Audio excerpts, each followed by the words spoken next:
देव्यै महादेव्यै सिद्ध्यै शान्त्यै नमो नमः शुभायै देवसेनायै षष्ठीदेव्यै नमो नमः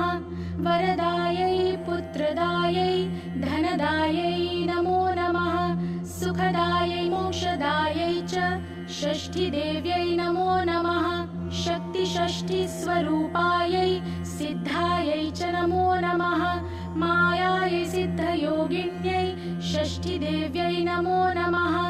परायै पारदायै च षष्ठीदेव्यै नमो नमः सारायै सारदायै च परायै सर्वकर्मणां बालाधिष्ठातृदेव्यै